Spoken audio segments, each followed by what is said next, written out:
Alright guys, this is a long playing review for M.A.S.K on the Amstrad CPC.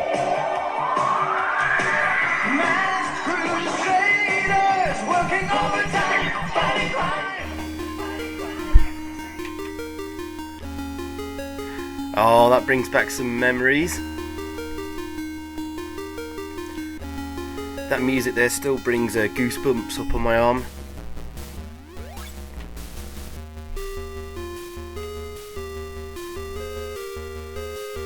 Well, here's the title screen with some excellent music from Ben Dalglish as always. I'll let you have a little bit of a listen to this.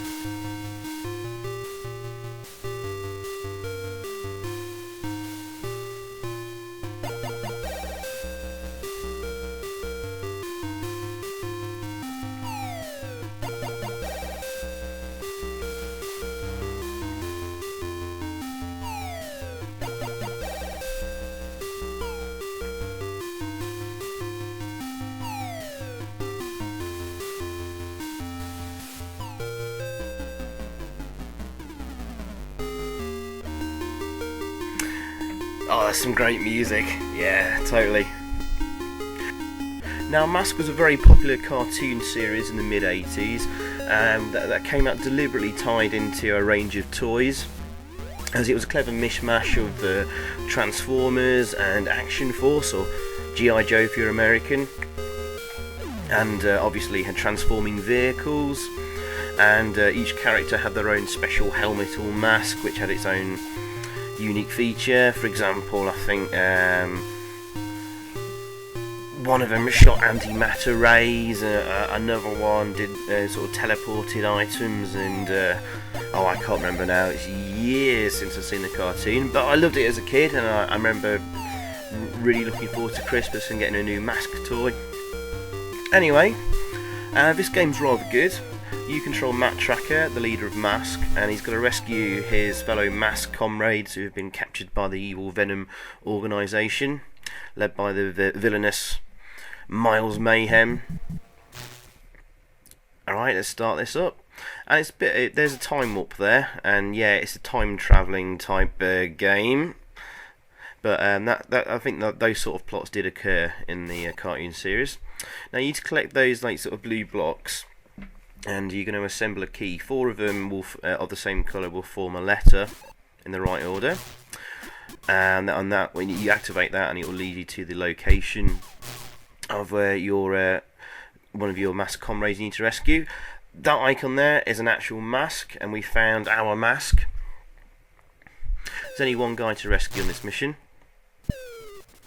Oh, that's Miles Mayhem, leader of the Venom organisation, in his helicopter stroke plane. Well, it turns into a plane. I think it's called Switchblade, isn't it? Anyway, plenty of key pieces are already around here, so we just hoover them up.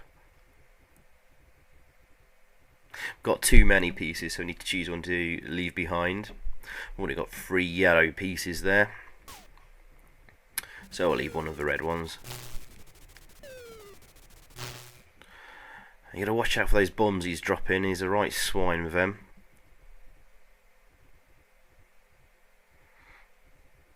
Now, as you can see, the graphics are lovely and colourful, really bright and bold and well defined. Everything moves and scrolls smoothly. Oh, that icon there is a first aid kit that will repair your Thunderhawk. Some decent sound effects as well. That's the that's your base there. I think it was called Boulder Hill, wasn't it? Oh, those icons there, that's bombs you can pick up. You can see how many you have in the bottom right corner of the screen there. We've got 3, and that's the maximum you can carry. So we're just assembling part of the key there. See what we've got. Right, I think we've pretty much sort of cleared this area here. So what we need to do here is drop a bomb below those boulders away. I've got to watch out for this bit. Oh, that's you need to pick up that icon there I just picked up. That's a tracking device. So once you've got that and you've assembled the key, it will lead you in the direction of where your guy needs to be rescued and is held captive. You just need to get to that location and he'll jump in your machine. When you've collected all the necessary captives, you go back to that little time warp thingy, and then you move on to the next section. It's 4 levels in total, and you get sucked through time. I think there's a prehistoric zone next. Level 3's in the future. Level 4's a Venom base. So we're just assembling the key there, and it spells out the letter W. We press W on the keyboard, and that will activate the scanner, which you can see moving away there. Oh, he's right near us. We've just rescued Bruce Sato. So all we need to do now, we've already found Matt Tracker's mask, which is my character I'm playing in the Thunderhawk there. We just need to find Bruce Sato's mask, and then we can escape in the time warp. So this level's pretty... So far we've been quite lucky with the placement of the pieces and get through this quite quickly. Here's a little tip: with a bomb you can blow holes in buildings there if there's a little doorway. Sometimes you might find a piece of the key or another item within there. There's nothing there. You don't want to waste too much of your bombs though.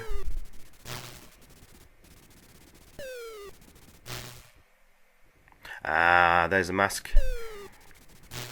And also a first aid kit there, handy. Cool, so we've now rescued him and found his mask. We can now jump off level 1 onto level 2. Some great little touches in this game here actually. There's a railway track there and trains do fly across. But as we've nearly completed this level, that evil helicopter, Switchblade and Miles Mayhem will appear a lot more often to try and bomb us. It's quite tricky to always to avoid his bombs. But while he's flying around, other enemies on the screen won't appear, which is quite handy in this bit here because then we don't see the boulders attacking us. So a little tip there: wait until the helicopter comes by if you've got a tricky section to go through, like them falling boulders, and they won't fall down. You can hopefully zip through without getting hit by one of his bombs. So we're just going to go to the portal to escape this level, but let's just collect a first aid kit before we go, because we only get 2 blocks of damage taken off when you move to the next level. And there we go, that's the first level done.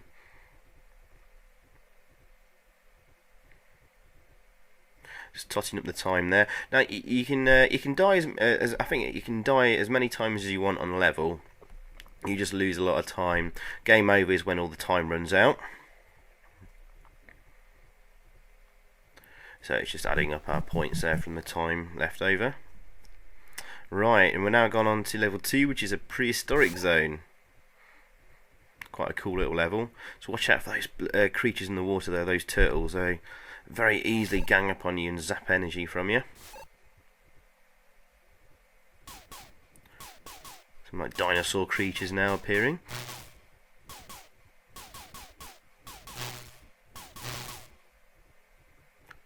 Like I said, some decent sound effects there, and the whole thing moves rather smoothly. We've got multi-directional scrolling as well. And this is a fairly early game for the Amstrad. I think this was about 1987 or 88. This time we've got pterodactyls dropping bombs on us. Here's a little tip: those snapping plants will zap energy from you, but a well placed bomb, lost a bit of energy there, and I didn't get the bomb placed properly. Well, that should do the trick. Well, wasn't very well placed. We got 2 of them out of the 3, but we need to get some first aid soon. Just there, just very carefully picking it up, just don't get hit by a turtle.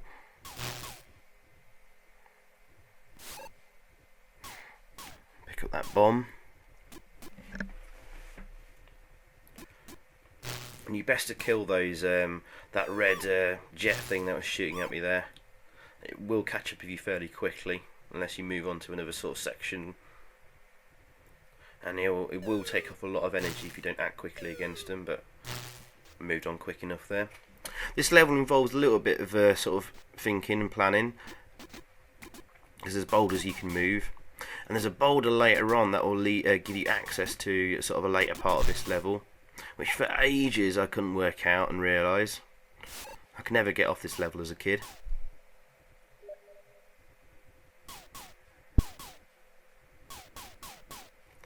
And nice little touches like tunnels and stuff you can go through. Whee. I do like the shimmering water effects there and waterfalls. There's a great deal of care and attention put into this game. There's quite a lot of well, the presentation is fantastic all around. They've obviously spent a lot of time on this game, making it look and play fantastic. But just presentation overall, brilliant. Later levels you'll see like lava pools, lots of different things going on in the next futuristic level as well, and a huge number of different sort of sprites and enemies and stuff. I mean, really, there's only sort of like 3 or 4 per level, but they do change. And what we're doing here, is we're just moving this boulder down again, and it sort of makes a bridge to this section across here which you won't be able to reach. And this is where I got stuck years ago as a kid. I could never work out how to get any further. And all I needed to do was move that boulder down there, and then you can sort of fly across that boulder. Yeah, when I say fly, obviously we're in the Thunderhawk there, which is a car that sort of turns into a plane. We seem to be more playing the part of a car. He's not flying anywhere, although the sort of the wings are extended, like the gull wings in the car. So I don't think we're really sort of flying, but anyway. The weird thing about this game is how it controls actually. I mean, the controls are responsive, but the car, plane, whatever, the Thunderhawk, it kind of moves like it's on ice. It sort of skids around with sort of like inertia, which is actually quite a nice little touch actually. You need to get used to controlling the Thunderhawk. Does take quite a bit of getting used to. Oh, here's some other nice effects there as well. You've got basically erupting volcanoes. There you go. That's a nice effect, and sort of bubbling lava there as well.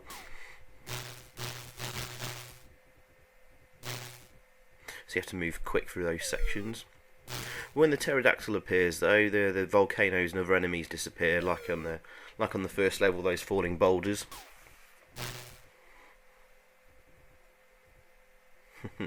Skeletons.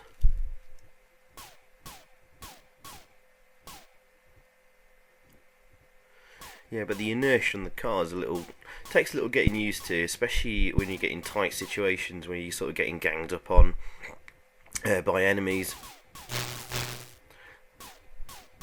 Getting the right direction to shoot them and stuff can get a little bit tricky.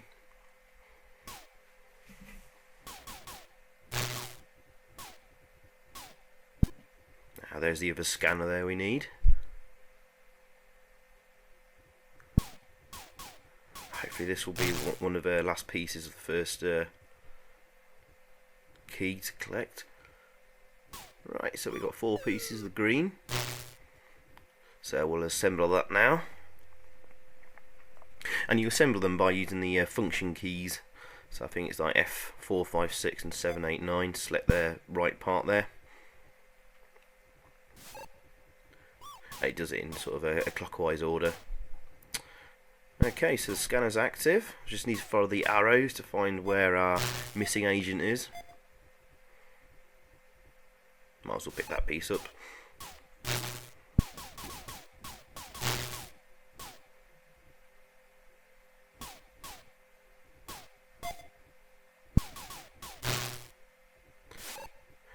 so I think he's hidden back where we just come from. Oh, there he is. He's going to be in that cave there. Hey, we rescued Alex Sector. Codename Megabyte. Now I really can't remember too much of the cartoon and who all these characters are, what they can do and all that. What is Alex Sector? Alex is a computer and communication expert and a zoologist specialist. He works in a pet shop, if I remember correctly. And I think he drives a big truck, and that turns into sort of a mobile base. Anyway, let's blow up that snapping plant there. And as you can see, we've just driven or flown across that boulder we moved back, so we can get to this section.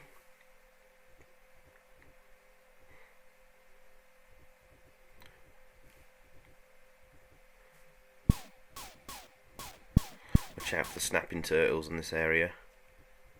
Oh cool, both the masks are sort of in this area, both next to each other. So we've got his mask. And cool, we can get 4 parts of the red key there. Doesn't matter which colours you pick up, just as long as they eventually form a key.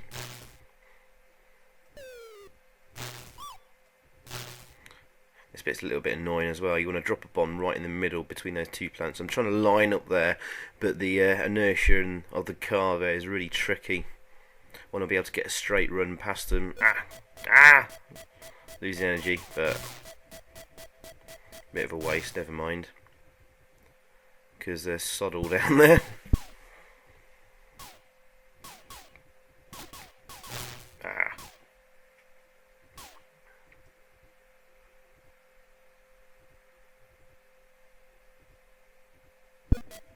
Cool, there's a scanner we were looking for. Kill that plant.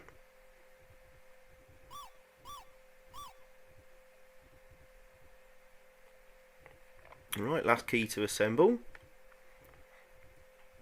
W. It looks like he should be nearby.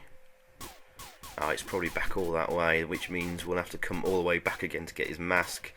Which is a bit annoying, because we're already sort of quite a bit of damage there. But I know, I'm sure I left a couple of health kits near the start, so we can get our energy back before we move on to the next level. Just to be sort of extra careful. Oh, sugar.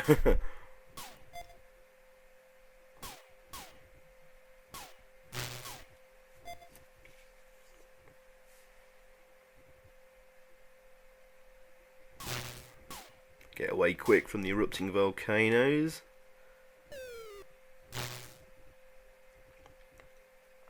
Now that pterodactyl thing is not as accurate as the Venom switchblade that we saw on the first level. There we go, just rescued Jack Lafleur. Who was he? Got a website up here, so I'm just kind of reading from that. Oh, he's not even listed on this website I'm reading up on. Perhaps he was a minor character. I do know, I think in later series they sort of introduced different M.A.S.K and Venom characters. I think in the second series of M.A.S.K, if I remember correctly, it was revolved around quite a few sort of races and stuff like that. Unless my memory's gone really crazy. But yeah, as I was saying a minute ago, that pterodactyl, he's not as accurate, and you don't need to watch out too much for him. His bombs or eggs, whatever he's dropping, is not particularly accurate, and usually you sort of land half a mile away from you. Still, he's quite a threat though, so do pay attention. The trick is when they appear to always be sort of when Switchblade or that pterodactyl appears, always be moving in some kind of direction, so you can just quickly change direction when you notice where the bomb might land.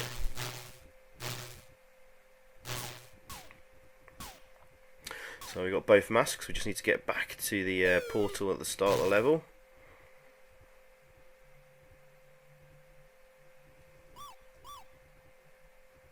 And we'll move on to level 3, which is the futuristic level. Set way into the future. There's some really nice touches in that level too as well. And there's a really good variety between the levels.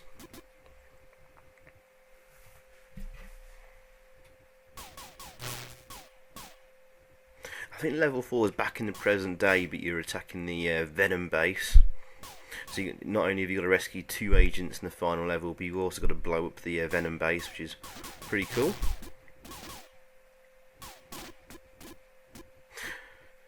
Now, I haven't seen videos of the Spectrum version running. I have seen a very short clip of the Commodore 64 version. Now, first of all, the Commodore 64 version, I saw about sort of 10 seconds worth. I haven't played it, just a very short clip on YouTube. The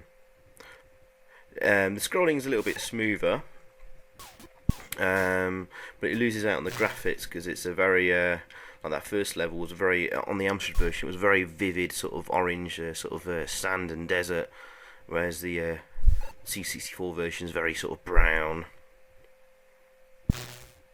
So I do like the vivid colours of the Amstrad version. Spectrum version is, the Commodore 64 version looks like the layouts are a little bit different as well of the levels. The Spectrum version level layouts and sort of the panels around the side of the playing area look almost identical to the Amstrad version, but just in less colour. I think they've wisely opted for a monochrome in-game graphics, so just 2 colours, but very detailed. This is a touch blocky, but it's actually the sprites are quite well defined, as are the as is the plane area. Some bubbling green lava there this time. But yeah, this level's set in the future, and there's flying saucers and all sorts. But that's really nice. More tunnels, some kind of futuristic monorail. Not quite sure what this base is. Must be some futuristic Venom base. I've got like a defense things that shoot rockets and bombs at you, and that's quite handy. We've got both masks in a sort of a similar area, right near to the start, so that's quite lucky. We're going to blow a hole in the monorail to get through to that section below, though. We took out the train as well. Let's see what's up here. We've got we've got quite a few first aid kits there, so we're obviously going to leave them there.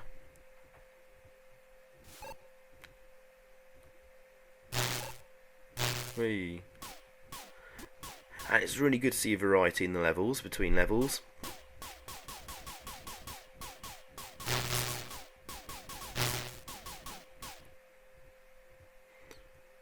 But talking of the different versions, they all seem to rate quite highly in the press at the time. Most sort of cartoon and TV licenses often ended up being really sort of crap. But this is pretty good stuff. Now, on this section of the level, you need to run over those switches, which will open doors briefly, so you've got to act quickly. Just double checking I didn't leave any item down here. No, should have remembered really.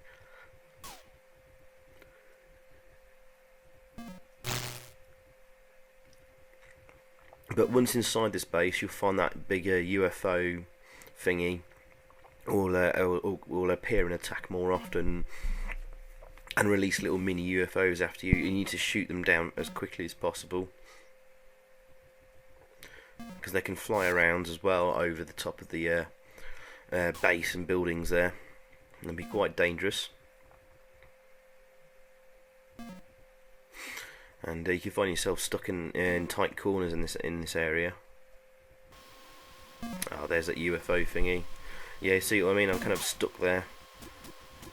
You take damage while it hovers above you, and you can see there it's released a little mini UFO after you, so get rid of him as quick as you can.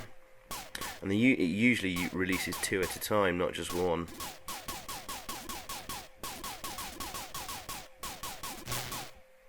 Those red flying things are quite a pain in the arse as well. Take quite a few hits to blow up actually as well.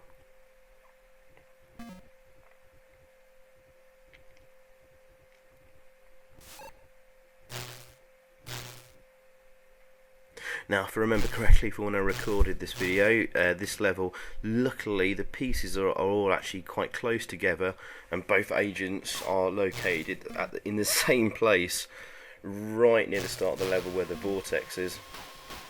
And plus we've got those 2 masks quite close as well, so just like we've been very lucky in this level, so I hope I'll be able to get through this quite quickly and get on to the final level, which takes a bit of time to do. It's quite big.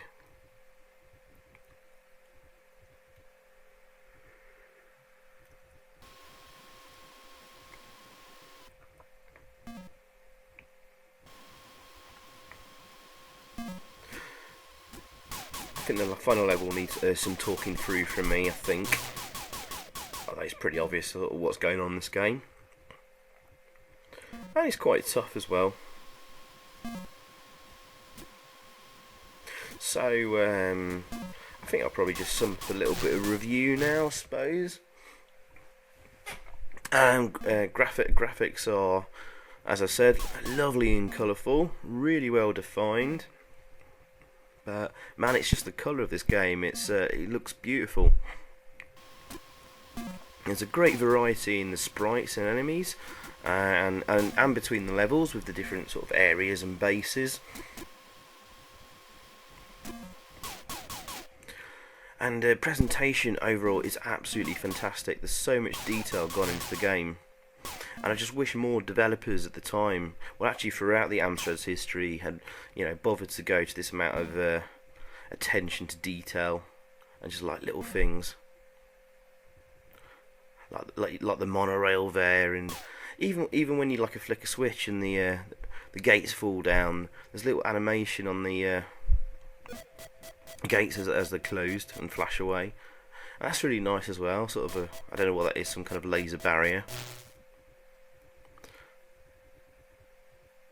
And luckily all the pieces of the key are here, so we just get that one key there, and the other part of the blue key's just to the left there. But just above me there is a giant sort of pit, and that's where the inertia sort of kicks in as well, because as you get close to it, you start sort of like being pulled and sucked into the hole. So I'm kind of struggling there to sort of get to that key, because I'm falling down into the pit and sort of holding on for dear life. Ooh, very nearly fell in. Now there's a whole other another section of the base below there, but we won't need to go there, guys, because as you'll see in a second, well, I don't know actually, if you saw there very quickly there, I got all the pieces of the blue key I needed. And then I find out the next guy, the second guy I need to rescue, is exactly in the same place, right near the exit. So very, very lucky this time. So yeah, if I do die from taking too much damage, then obviously the game restarts. But all the pieces and agents are hidden in different locations each time, randomly placed. So you have to start again from scratch, but you can do it as many times as you want. But when your time runs out, that's game over. So yeah, I was summing up a review, and I keep getting a little bit sidetracked, talking about presentation and stuff. Oh, that's where the agent's hidden. So yeah, great graphics, great, fantastic presentation all around. Music was really, really cool on the title screen. There's no in-game music, but there's some really decent sound effects to make up for that. Like I said, the scrolling is really, really quite smooth for the Amstrad, and it's in all directions, various speeds. It speeds up if you get too close to the edge of the screen, and scrolling sort of gets faster, which is pretty good. so you've not got any sort of scrolling lag going on. And the frame rate on this is pretty decent. There's a lot going on the screen. There's a lot of different sort of sprites and enemies and things kicking off, which could easily have slowed the game down in the hands of a poor programmer. They didn't sort of know the Amstrad's strengths and limitations. Controls are nice and responsive, although I'm not mad keen on the sort of inertia of the your player character there. Whether they actually meant to sort of program that in as a feature, I don't know. It's almost like he's sort of slipping around on ice most of the time. Maybe he is supposed to be sort of flying, so maybe that's a good thing. But anyway, nice little touch there as well on the you get sucked into the vortex. What else to mention in sort of a summing up review of this game? Yeah, it's a good variety in the sprites and enemies. They do home in on attack you, so they do have a bit of intelligence. So yeah, I really enjoyed this game actually. I think it's a really excellent game. And I think I bought this on the budget label, Bug Bite budget label, which I think was Gremlin, who produced the game initially. I think I only paid $1.99 for it, so that was a right bargain back in the day. So yeah, overall, I'm gonna give this marks out of 10. I'll give it 8.5 out of 10. Almost getting to that 90% area. It's a good game, but there are better games out there though. So anyway, this is the final level. I've still got two people to rescue.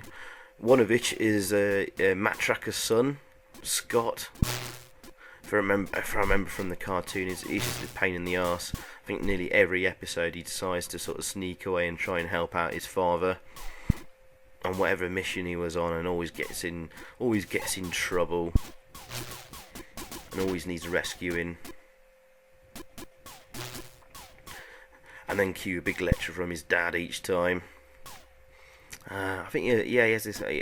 Typically, he has an annoying little sort of robot sidekick called T-Bob, I think he is. It's very much an R2-D2 rip-off, guys. I don't remember much on the cartoon, but I do remember that. I'm pretty sure at the end of every episode as well, there was some kind of lecture given. There was always like a sort of a wrap-up sequence. Now I remember one where they were sort of playing. Scott, the son, was playing throwing a ball and catching a ball with T-Bob, and it was close to a road. And at the end of the episode, they talk to the camera and give a lecture on road safety. Don't play ball near the road. You don't get many cartoons these days giving sort of lectures and safety tips. A little bit sort of cheesy and a little bit embarrassing to watch these days. I think you can find some of the M.A.S.K episodes on YouTube if you want to relive some of your childhood memories.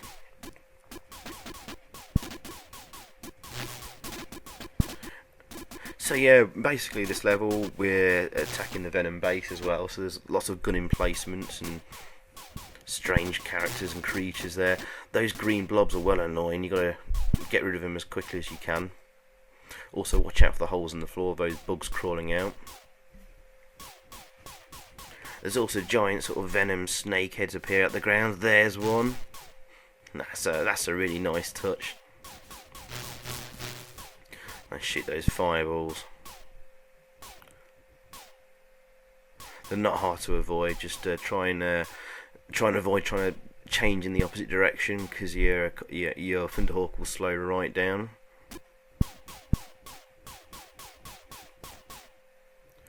Apologies here guys, I'm trying to, I think I need to go back through the tunnel I just come through, and I've forgotten where the exit was, where I came through. So I waste a little bit of time here, sorry. Now there's the Venom base.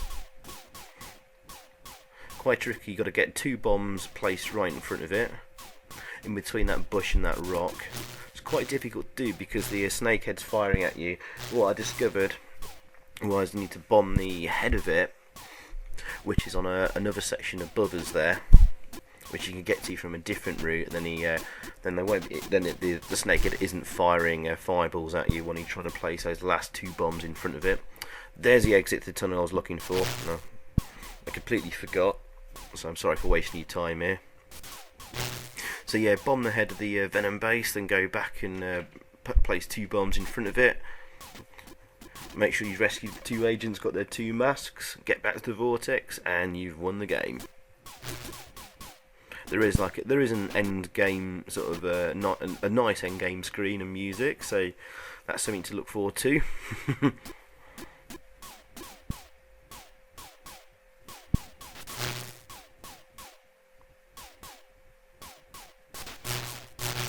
Yeah, sorry guys, I'm wasting your time by going back and forth here. Again, it's a long time since I played this game.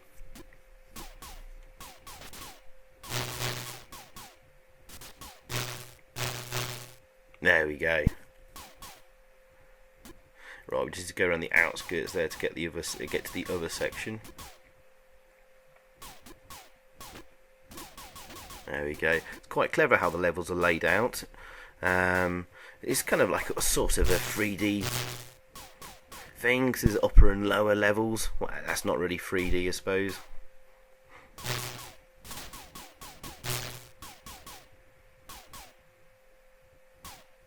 We're now up on the cliffs there, the top of the hill or whatever. So it's good how they've got different perspectives and heights going on. This bit coming up is quite tricky. Just above me there is a minefield, and whilst in the minefield, Switchblade reappears, a helicopter, that mad bomber.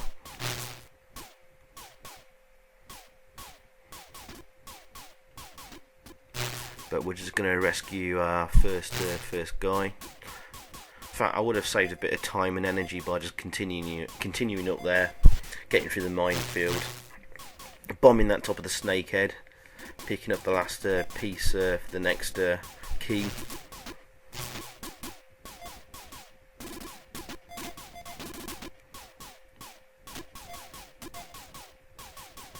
And there's the first place with our first agent. Well, we rescued our son, Scott. His mask was just down below here as well, which is quite handy. Cool, we've got him in his mask. Well, yeah, he doesn't actually have a mask in the actual game. Sorry, in the cartoon. I think that's basically rescuing his robot T-Bob. That R2-D2 rip-off. We're just going to go back up here, guys, because we left a little bit of health kits and damage repairs. So we're going to pick up a couple of them, and then go back for the minefield and last pieces of the puzzle for the key, and get that last guy. We'll leave those health kits there because they're closer to what we're closer to if we need to come back in emergency. Just double checking we've got everything from this section here.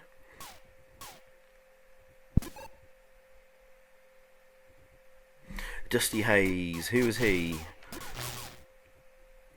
Let's see if I can find out from this website. Dusty Hayes is the marine specialist. His vehicle is a car that changes to a boat. Ooh, a bit like Spy Hunter then. And his mask is called Backlash. Not sure what special power that has. Oh, I think it. If I remember correctly, I think it freezes it freezes items in ice, or people in ice. I think. Shall we pick up that last health kit or not? I'm just thinking about it. Yeah, why not? Give us a bit more of a run. But we've got that bloody red thing on our tail.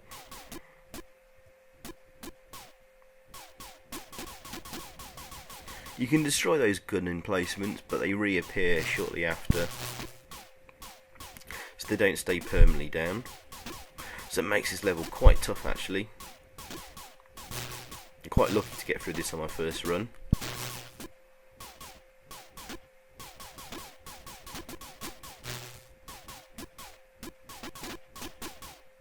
I mean, you just need to go to that far right corner again and get up around the top of those, around the top of the cliff and hillside.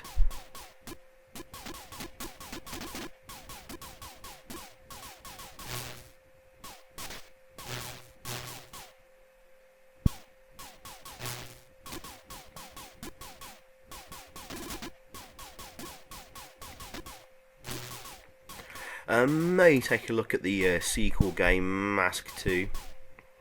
I remember I got that for. I remember my parents getting me that M.A.S.K 2 for Christmas, and again that was like really nicely presented and stuff.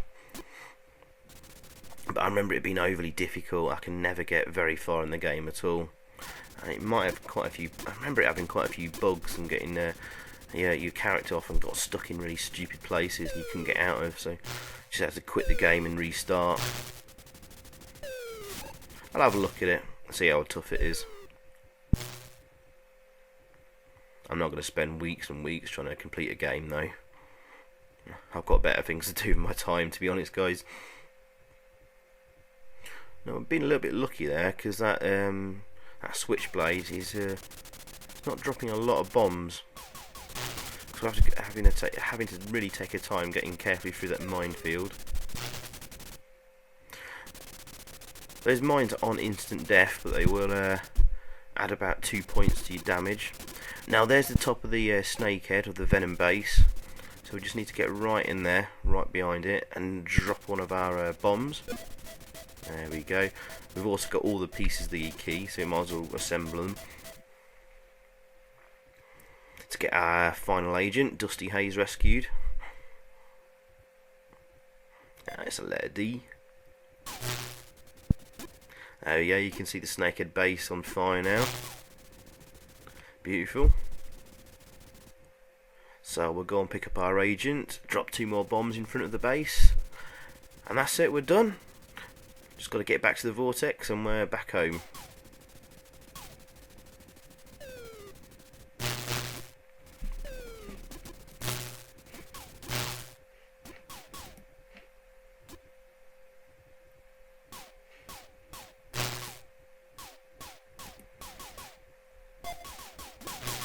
I remember in the cartoon, the animation style was actually quite Japanese in style.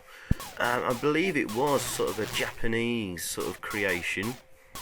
Well, at least the TV cartoon animation. I remember it being quite cool actually. But it was very, very Americanized, especially the script and the characters. It added sort of an interesting slant to the cartoon.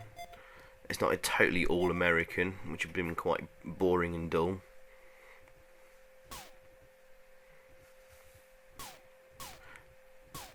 I think there was a French company involved in making the cartoon as well. Oh well. Anyway, I really enjoyed the toys though. The toys are really cool and really well made.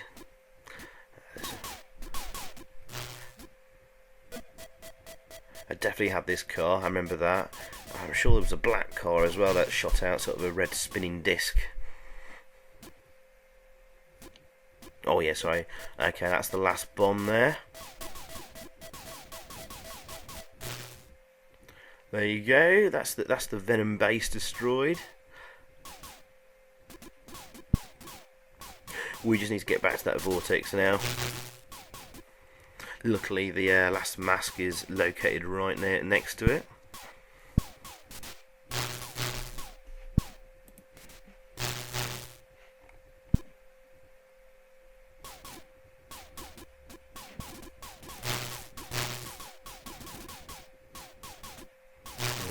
Racking up some damage though. It's going to be a close one. Oh, that bloody red thing! That really annoying. I can't remember the name of that venom vehicle.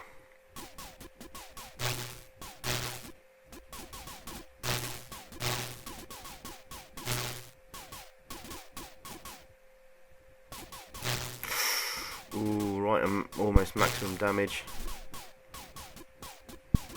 But if you remember, I left a few health kits here. Really needed that. One more hit and we would have been dead. Which would have been a real shame after all that effort to start again on this level. Ooh. More health. Probably my last health kit of this level. But we're going to do this now.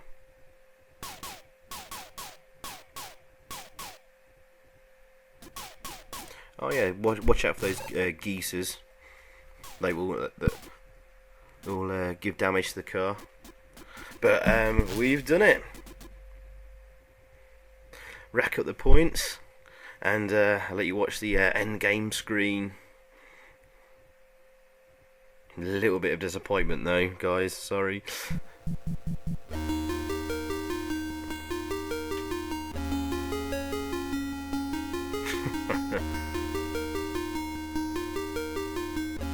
Yep, that's it. What's up, Scott? T-Bob, I've just had a terrible dream. So all of this was a nightmare of the Scott tracker.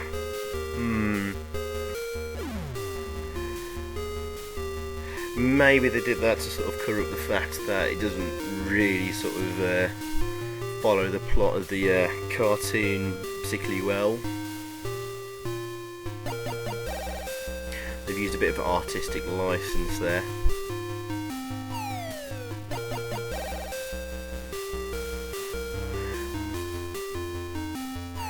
But no, that's pretty good stuff. I think I gave it an 8.5 out of 10, probably nudging towards a 9 out of 10. That's a pretty good game actually. Good license, well done, Gremlin. There you go, that's it. Got a top score there, so thanks for watching, guys, and see you next time. Cheers.